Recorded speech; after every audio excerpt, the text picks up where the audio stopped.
Order! Order! You are an incorrigible delinquent at times. Behave yourself, man!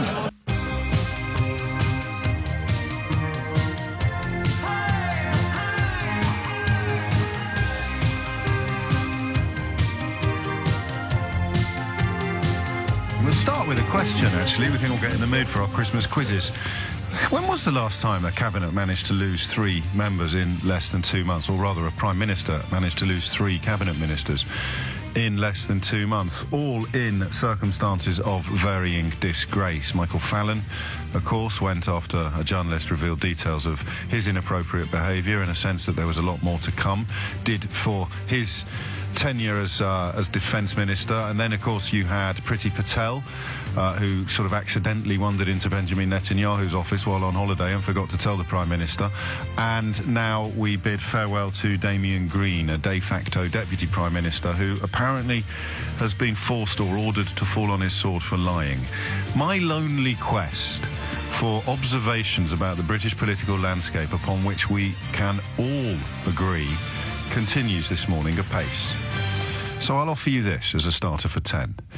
If David Davis pledged that he would resign in the event of Damian Green being sacked, then we can all agree that that is the most powerful proof positive that now Damian Green's been sacked, there's absolutely no earthly chance whatsoever of David Davis delivering on what he pledged and actually resigning.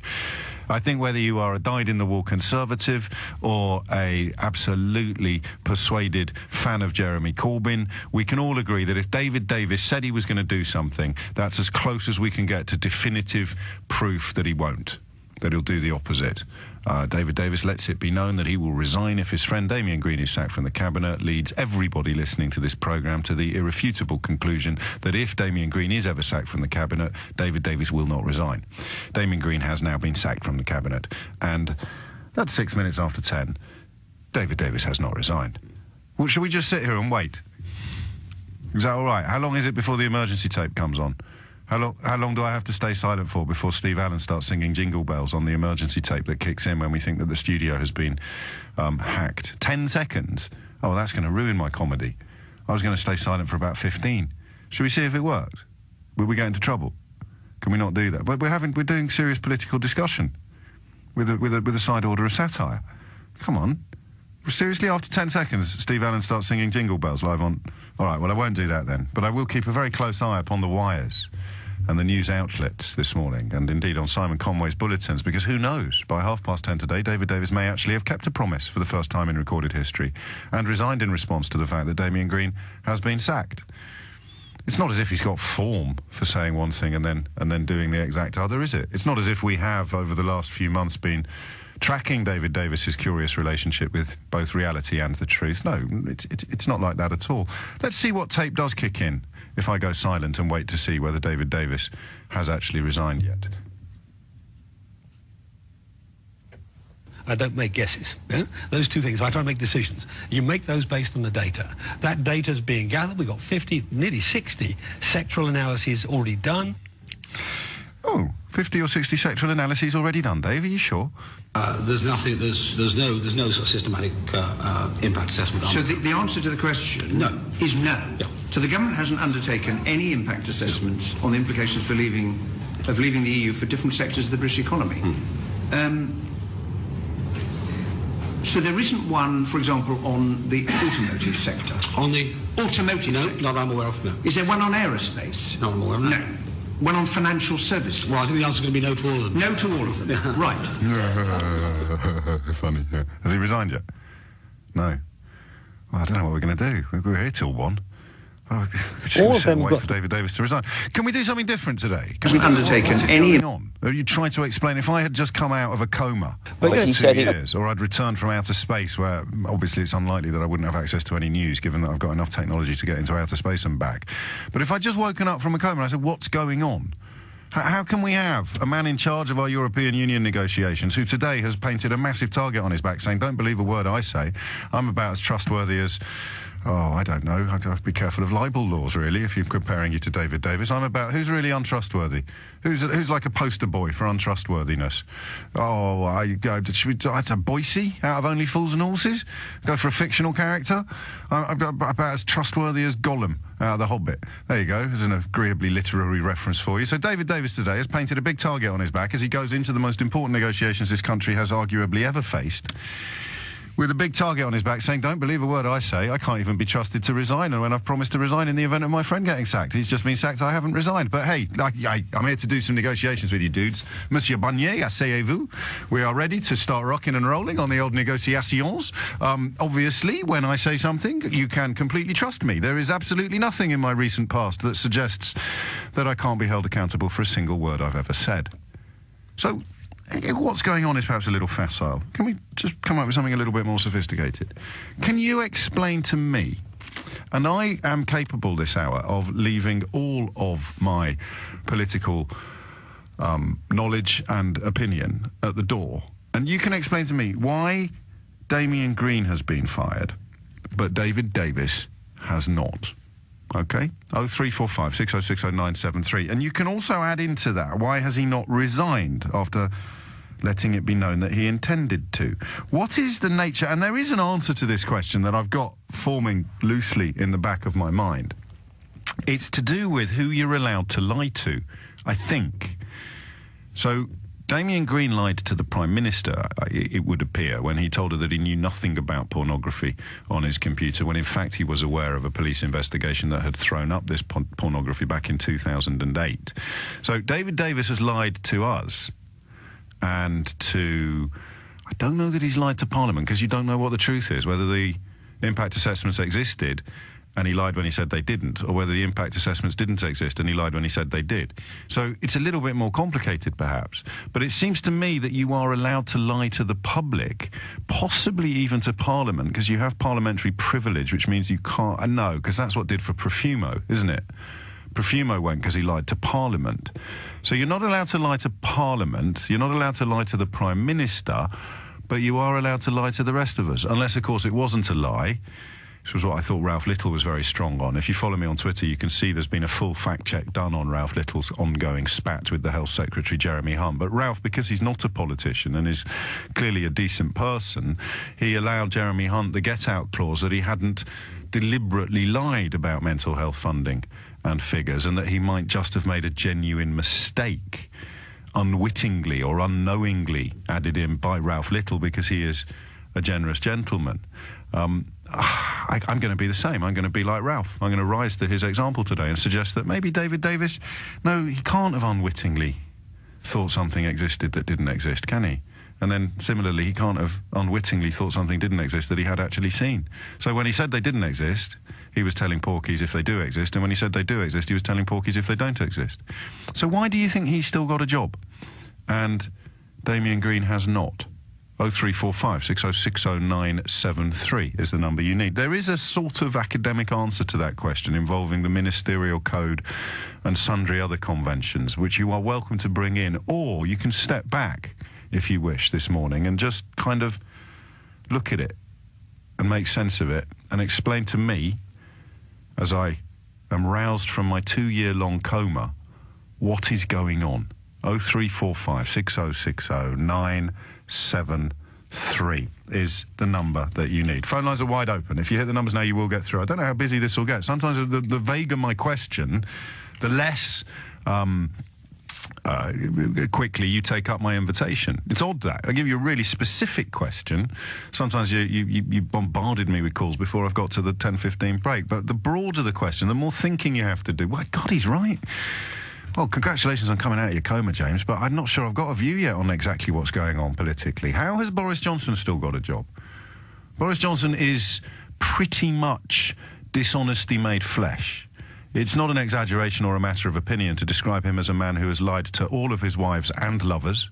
He has lied to his employers, he has lied to his party leaders, he's lied to just about every imaginable person that's ever come into his orbit, and yet he's still got a job.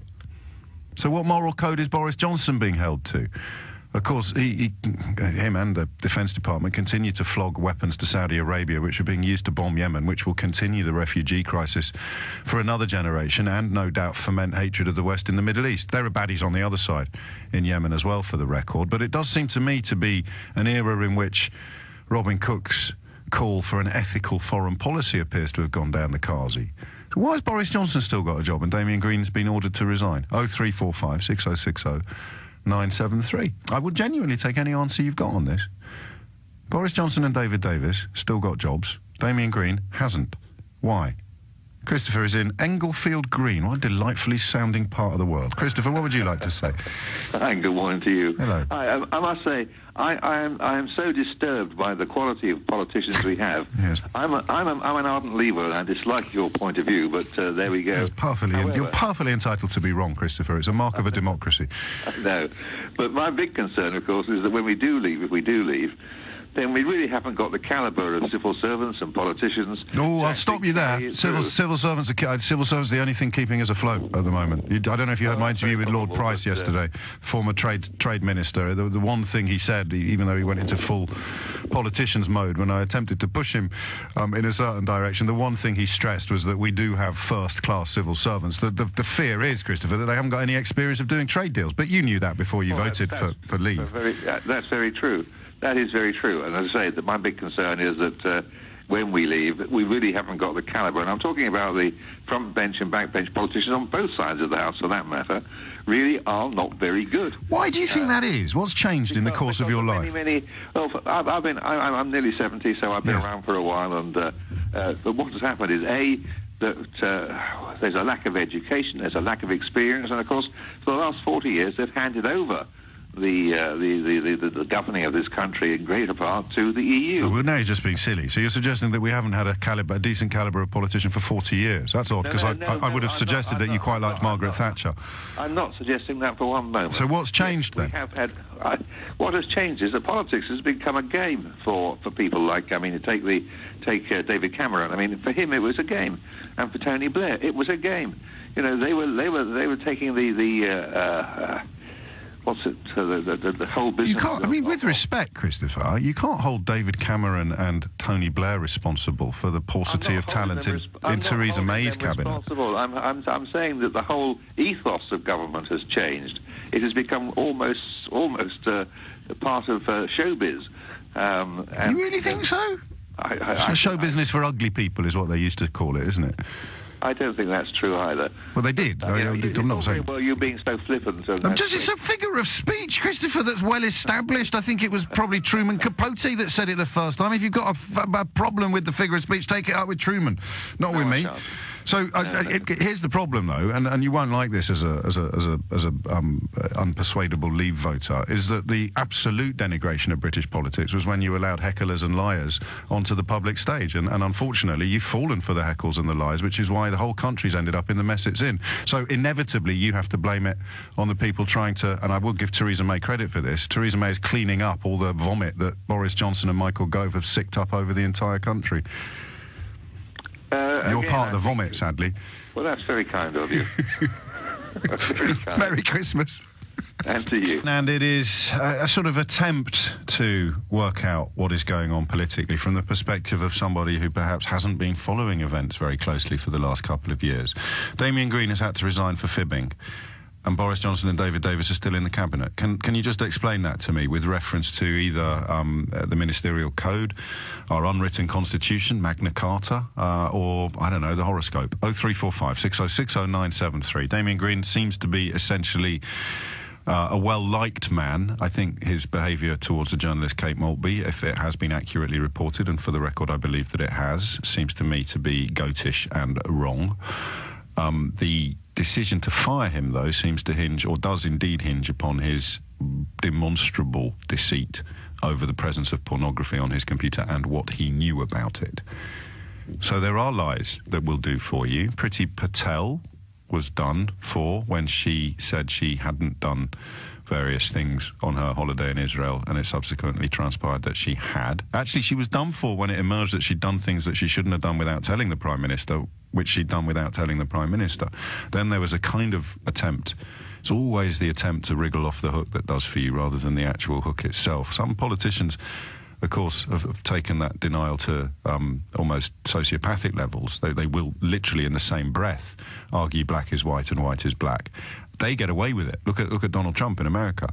Politicians in this country closest to that would probably be Boris Johnson, whose phrase, "we can have our cake and eat it," was such a transparent and obvious admission of estrangement from anything that remotely resembles the truth. The most interesting thing about that observation was that he knew he'd get away with it. It's quite remarkable.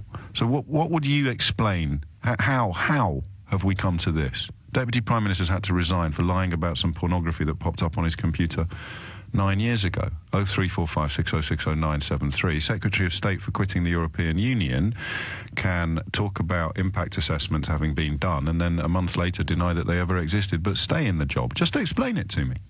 And you may have noticed in my conversation with Christopher a moment ago, my new bête noire, my new pet hate, are people who describe themselves as dyed-in-the-wool leavers who think that this absolute mess is somebody else's fault or somebody else is doing. Well, we haven't got the calibre of politics. You voted for an idiotic dream, and when it becomes absolutely unavoidable that dream is not going to come true, I am not going to let you pass the buck to the people who told you it was going to be a disaster.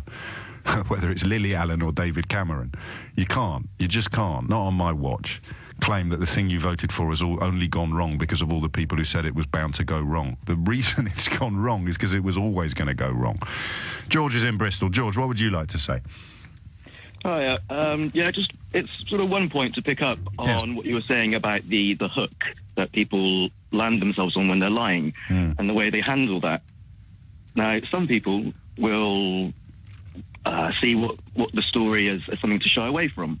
And then they bring all the guilt and they invite all the public condemnation onto themselves once the real truth comes out. The other way to go, the sort of modern trend that I see, is just owning it. Yes. Saying, yeah, whatever. Yes. Now, the example that comes to mind, the most hypocritical answer, and it's actually the one Conservative you haven't mentioned, I don't think. Oh, come on, it's only 23 minutes past 10. Are you there? Oh, Lord. What did George say then that got him? That was almost as if the guillotine came. Who did he mention? Get him back quickly. I'll have a quick word. Come on, where are we? 03456 606. Oh, all the phones have died. OK, well, this is fun. I now have the great pleasure of introducing my friend and colleague Steve Allen, who will be singing Jingle Bells to take us up to the 10:30 news. If you want to get in touch with me, I don't know, shout, pigeon. So should we try again with George? George, are you there? I'm here. Oh, thank goodness we're back. Sorry, you said the one Conservative politician who you haven't mentioned is possibly the worst example of this, and then you got cut off. So either MI6 intervened or a gremlin. Who was it? He's got some power. It's Jacob Rees-Mogg. Oh, go on. It's essential. Yeah. So we all know his views on abortion, which I won't even comment on. Well, I will, because some people may not. If a woman gets raped, he believes that she should be compelled by law to go full term with that pregnancy and give birth to the child. It's hard to speak the words, isn't it? It is. He would say, well, that doesn't mean that I would want to make it a law if I was a prime minister, but that is somehow the world I'd like to live in, somehow. Yeah. But he doesn't mind the other side of the world. I think it's his investment company that offers, I don't know what kind of investment it is, but it's an ulcer medication that's being used in illegal abortions in Indonesia. I am familiar with this story, although I'm not 100% sure that he retains a hands-on role during the period where that investment was made. Okay, I would counter that by saying you may not be doing it, but if you're getting money from it, and you think the act is reprehensible, but you're happy for it to go on in a way that's more dangerous, surely more of a risk to life, I don't see how that doesn't make him sick to his stomach. But he just owned it. He just said, well, I may profit, but it's in a very roundabout way. It's only my company.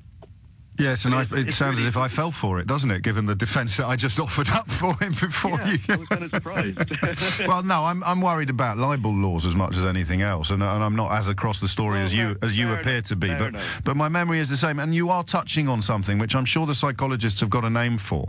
Donald Trump understands it, doesn't he, when he said I could shoot shoot someone on Fifth Avenue, and these people would still love me. He knows that he's achieved something that goes beyond logic or politics. Bigger than the Beatles, or however you want to put it. The same way that David Davis laughed You know, he doesn't care. That was the point, wasn't it? There's a difference. How do you tell the difference then? Because I don't think Damian Green is like that. I don't think that you're suggesting that's his mistake. Yeah. If he'd just said straight away, all right, gone, yeah. On the outside, we might have all been like, okay, you shouldn't be doing it while you're at work, but yes. Can anyone really criticise him? I had to lose a tiny bit of that call because of the noun that you chose to employ to describe somebody who routinely views pornography at work. But I hope the general thrust of your point wasn't lost to the listeners. 26 minutes after 10 is the time. 0345 6060 973 is the number.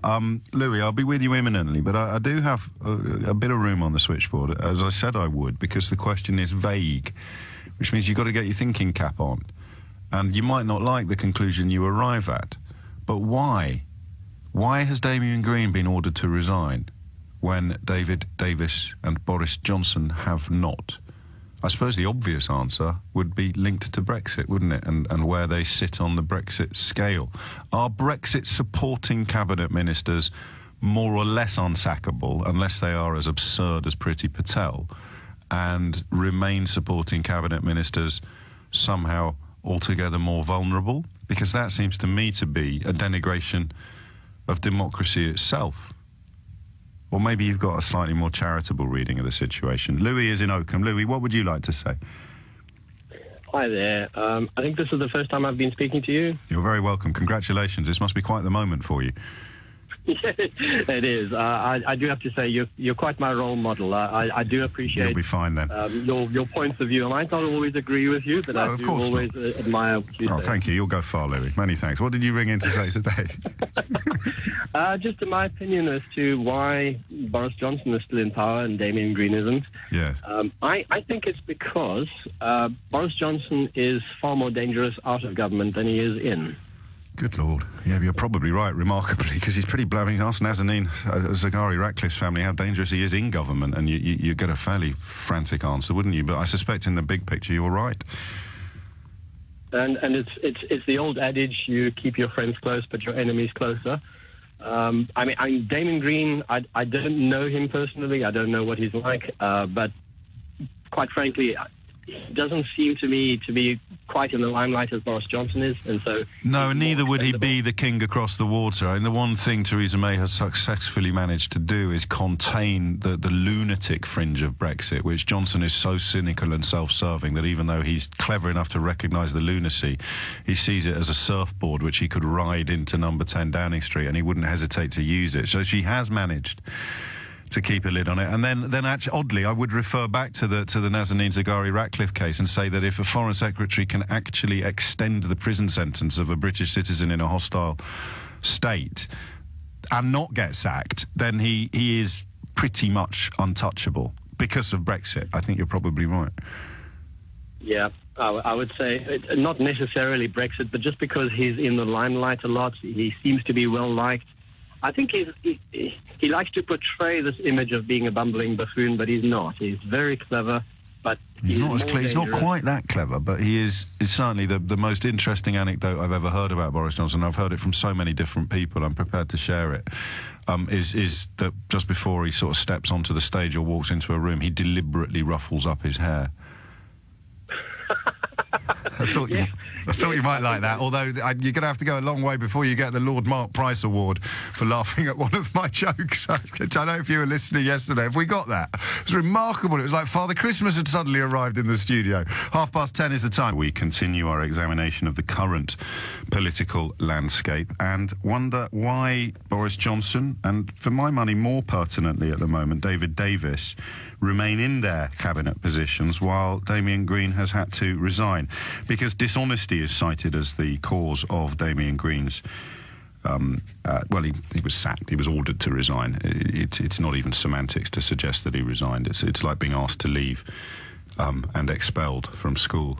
So mums are always very keen to say he was asked to leave. And you say, well, I wasn't really allowed to say no, Mum.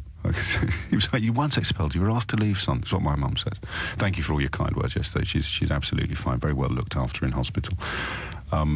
I wasn't asked to leave. Well, you were. Technically, I was asked to leave.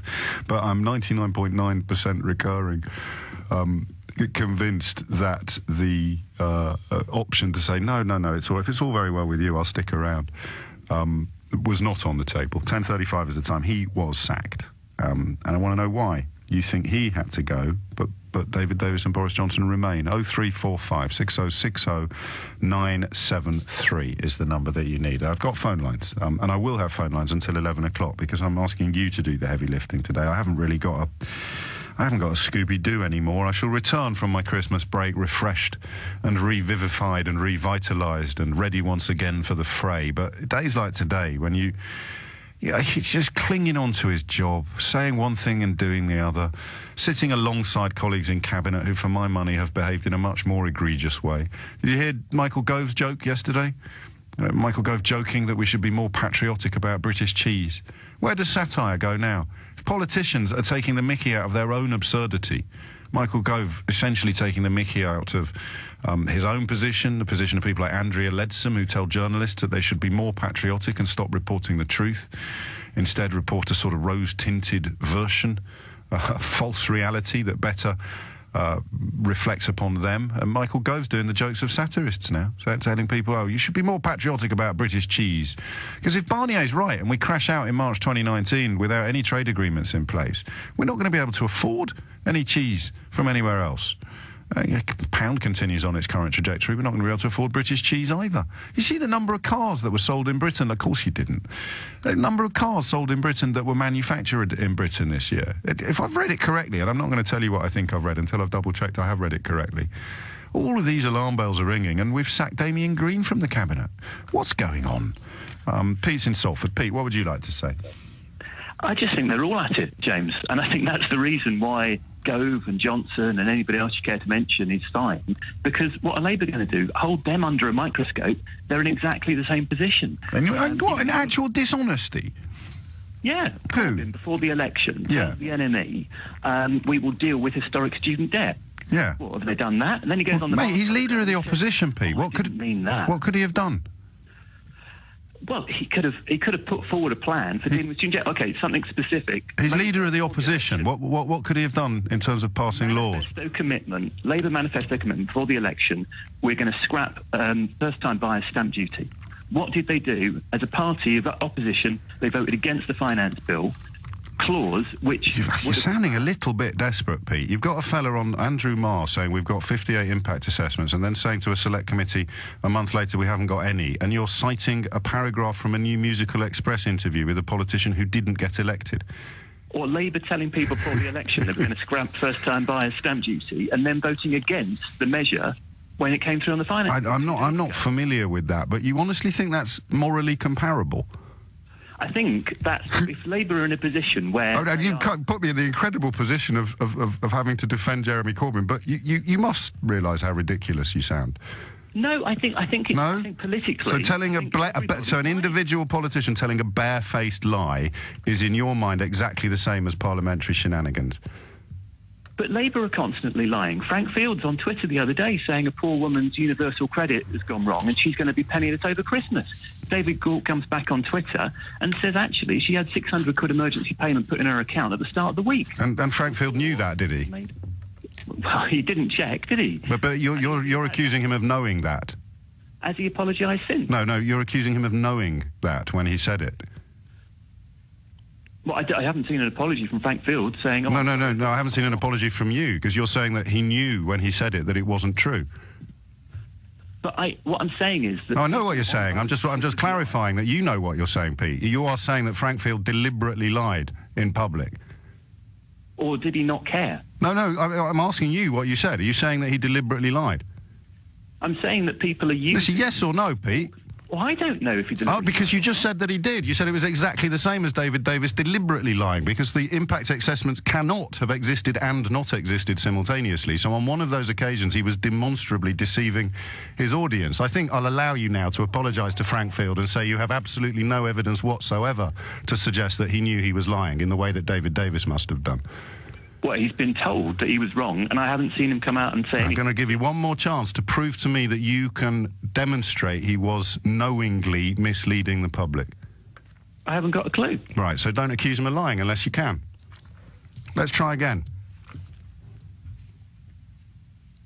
Do you want more examples? Yeah, go on. Another example of someone knowingly misleading the public with your proof in place that it can't possibly be anything other than a deliberate deceit, Pete. Fill your boots. I got sent on Facebook a Momentum video the other day. Crown post offices have been shut down since the Royal Mail got privatised. And how is a Momentum Facebook video the responsibility of any elected parliamentarian? Because Momentum are in league with Jeremy Corbyn. Momentum are a pressure group, and if is Jeremy Corbyn's signature on this video?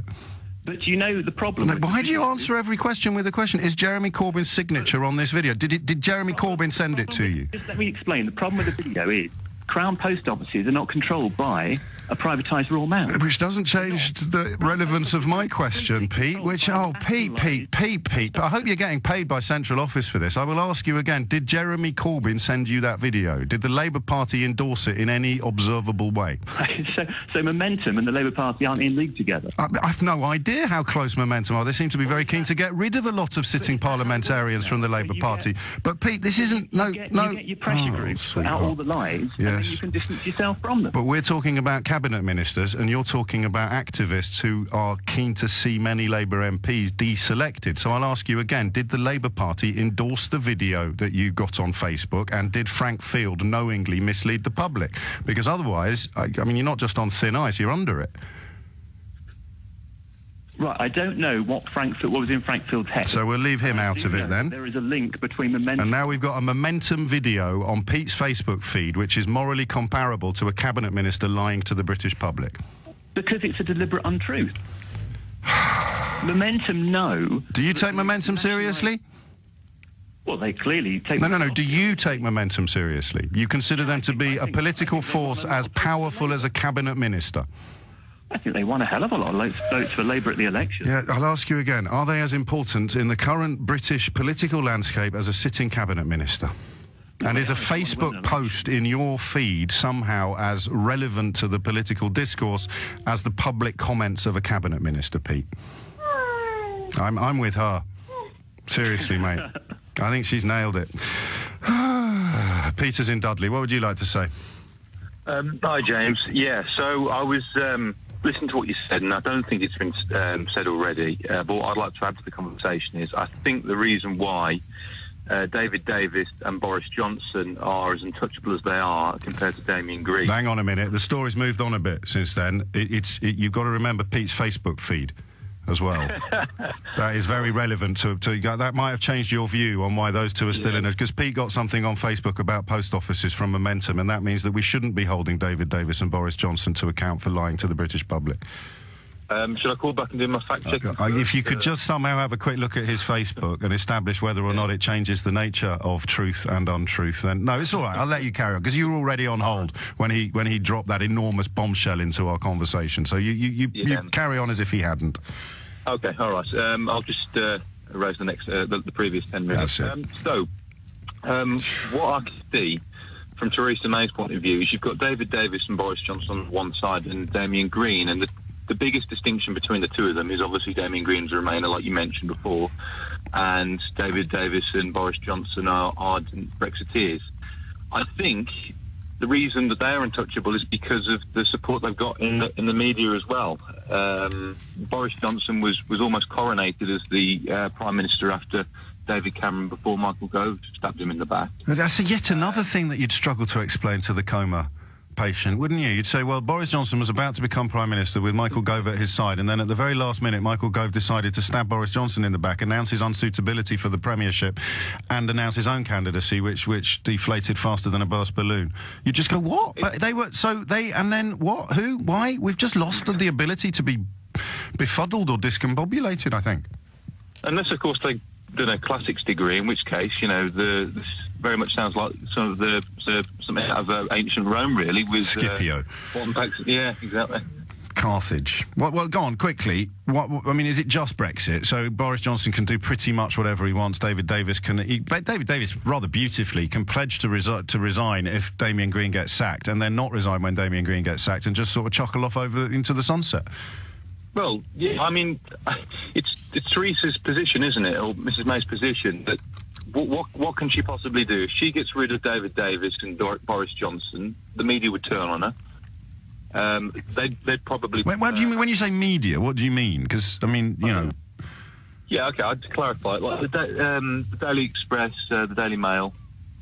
I'd like to argue with you, but I can't, because, of course, those front pages, you put the Telegraph on the list, mutineers, saboteurs, enemies of the people. I mean, there is absolutely no doubt in the minds of MPs receiving death threats that those threats are inspired by the rhetoric of the newspapers that you mention, and I'm not minded to disagree with them.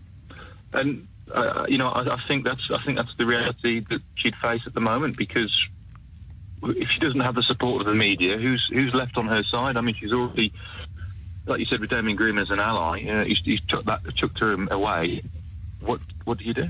I don't know. I really don't. And again, I'm back to that position of feeling a bit sorry for Theresa May, which offends absolutely everybody. I love the things upon which everybody can agree. My sympathies for Theresa May are outrageous. They may be born of a kind of low-level sexism, in the same way that I'd never hold the door open for a man, but I would hold the door open for a woman. And some women are not happy with that, and I understand why. But, you know, Rome wasn't built in a day. I'm pretty sure that a male Prime Minister would not solicit or elicit feelings of sympathy from me, but a female Prime Minister does, because I might get ostracised by some corners of the feminist movement on this, but I have a world view that sees women in some contexts as more vulnerable than men. I don't think I'm wrong about that. I think that's why the conversation we had earlier in the week about sexual harassment and sexual assault was necessarily confined to female contributors, because there are different worldviews, and my worldview is that women sometimes appear more vulnerable than men, and therefore I feel sorry for the Prime Minister, which is remarkable, really, given that she's actually in charge of this whole shower. Toys R Us desperately trying to rescue themselves. More on that story if it emerges in the course of our time together. I've got a bit of a weird one for you coming up after 11. It's one of my favourite subjects in terms of the interplay between journalism, law and reality, and it also involves sex. That's about as close as you'll ever get to a salacious teaser from me. Didn't really sound very suggestive or seductive, did it? Yes, it will also involve some sex. We'll be talking about your rights to tell other people about your sex life, because it would appear that not for the first time in our time together, the courts have decided that a young woman does not have the right to tell us about her sex life with a very rich man. And that troubles me, although I've got a sneaking feeling, I'll have to check with some of my more assiduous listeners, I've got a sneaking feeling that last time we addressed this, and it would have been from the point of view of super injunctions and kind of young women who seek to kiss and tell about their liaisons with footballers and the like, I got a sneaking suspicion that I ended the hour persuaded that I'd been wrong to suggest that this was an appalling abuse of power. Maybe I'm imagining that. We'll find out after 11. And then it's Thursday, believe it or not. Christmas week always messes up the calendar, doesn't it? Whatever the calendar equivalent of a body clock is. But that means that we will be doing Mystery Hour from 12. 0345 606 0973 is the number you need to get involved in any of our conversations. I am intrigued by round robins. As you know, every year we dropped the ball yesterday. I forgot all about them until a little bit late on in the programme. But if you have received one of those missives from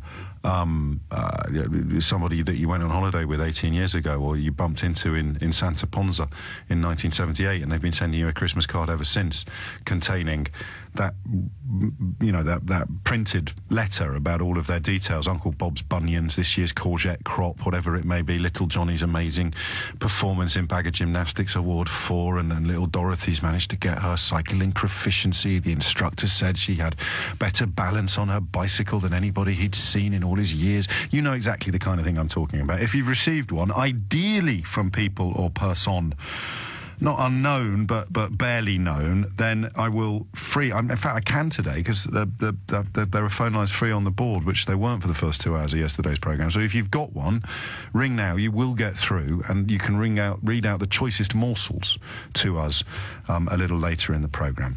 Back to the question of why David Davis is still in a job and Damian Green is not. Josie is in Tunbridge Wells. Josie, what would you like to say?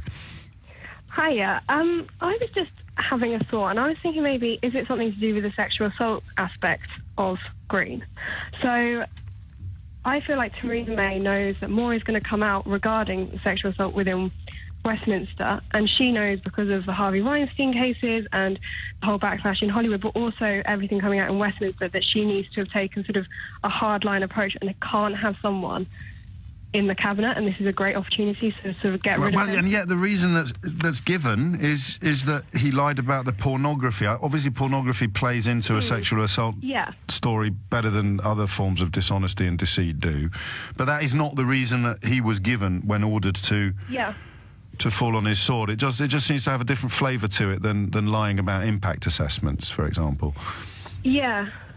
I think I don't think I totally think that is the reason why he's been fired. I just think, would he have been fired? Is this the difference between why Johnson hasn't been fired? You know, there's this aspect to it as well. He's got too much sort of... His reputation's been tarred too much. So it's not, you're not getting fired for what you've done, you're getting fired for everything else, all the other baggage, or indeed not fired. You're retaining your job because of all the other attendant baggage, not because of the actual act. I think that's what I find, somewhat naively, that's what I find very hard to accept, that there isn't an objective, consistent code, that if you transgress, everyone will be treated the same. That's what seems to be strange about Theresa May's cabinet, is that some members of it get a free pass on deceit and dissembling. Other members of it get their sandwiches wrapped in a roadmap. But you're right, sex is a lens through which perhaps everything changes. Yeah, and especially at the moment, I think she can't, it's like so against public opinion to sort of not reject this and not massively stand against it, rightly so, that she can't sort of... And if she starts... let that happen in her cabinet. No, and if we start sacking people for lying about Brexit-related issues, we'd have to turn the whole country off and start again, wouldn't we? Whereas they might all be gone. for lying about sex-related issues, it becomes... But yeah, do you know what? You might be onto something there, even though the fine print doesn't necessarily support your position. I think the general mood does. It's different to be accused of inappropriate behaviour and of having lots of pornography on your computer, fibbing about the latter. We don't know about the former. Some of his friends tried to put out the story that it might have been a tablecloth that touched the young woman's leg, not his hand. Imagine being the journalist that took that call and knowing that really you are duty-bound to write it straight. You can't write it with raised eyebrows above the headline. Yes, it might have been a tablecloth that touched her leg rather than his hand. 10:56 is the time. Mike is in Hemel Hempstead. Why can one go and the other stay, Mike? The phone's gone again? What a morning. Well, hopefully we can use a phone line to get around. Should we give Mike another go? Mike, are you there? How unfortunate. Where are we? 10:56, nearly 10:57 is the time. I have got room for a couple more calls if we can get the phones up and running. Craig's in Reading, Mike's in Hemel Hempstead, but at the moment we seem to be having some form of technological glitch. Coming up in the next hour, when hopefully the phones are functioning, we will be looking at the case of a young woman who, well, not that young actually, but I mean nothing by that, who had a long and colourful affair with a lottery winner. I mention that because I think it's relevant to the story, and sought to publish a memoir subsequently about that affair and has been banned by court from doing so. Give Mike one more chance. Mike, why can Davis stay while Green has to go? Hello, James. Hello, Mike. Yeah, sorry about that. Lost the call. Never mind. Yes, first and foremost, I thought David Davis was very unwise to make that statement. He sort of let himself in for a lot of things. The other thing is, James... So why is he allowed to stay then, and Damian Green has to go? Well, that's just the way it is. What? That's not why I phoned, though. Well, that's the question I'm asking, mate. At the top of the show, you were taking down a load of people who had misled cabinet ministers, yeah. Cabinet ministers, yeah. And yeah, fair enough. Some porkies have been told. What you failed to mention was, though, on the other side of the coin, where politicians from the other side of the political spectrum have told some porkies. Chief Lee, Jeremy Corbyn and John McDonnell saying that we would not only abolish tuition fees, but we would also refund all those tuition fees that have been paid. No, he never. This is surreal. I hold no candle for Jeremy Corbyn, but I mean, what he actually said: we will deal with the debt of students who have already graduated university during the period in which they paid £9,000 per year. I know that Conservative newspapers have tried to turn that into some sort of retrospective pledge, but just to help me out, how do you think Jeremy Corbyn could have done anything regarding tuition fees without winning the general election, Mike? But he knew it was unaffordable. No, that's not what I asked you, Mike. No, because he didn't say that he would abolish them. He said he would deal with them, i.e. could possibly find some way of staggering the payments, making it easier to deal with. If you want to pretend that he said he was going to abolish them, that's fine. But my question still remains, how could he have done any of that without winning a general election? Because the reason why I hold cabinet ministers to account is because they are in power. So when they make a promise, they are capable of keeping it or breaking it. Can you just briefly talk me through how someone who is not in power can change laws? They can't change laws, but what could Jeremy Corbyn have done then, without winning a general election, with regard to tuition fees, Mike? Just talk me through his options. Well, no, he'd have had to win the election. So why have you phoned me to tell me that he hasn't done something he never could have done? The point I'm making was that what he said was basically affected the outcome of the election. And what he said was not what you thought he said. What he said was, we will deal with the debt of students who have already graduated university. So how can you conclude that he hasn't done that when you've just told me that he was absolutely incapable of doing it? He wouldn't have been able to do it anyway, because he wouldn't have been able to afford to have done it. Says who, Mike? Says who, Mike? For him. All right, Mike. Have a great Christmas, mate. Honestly, turkeys. It's unbelievable. Voting for Christmas. Still at it.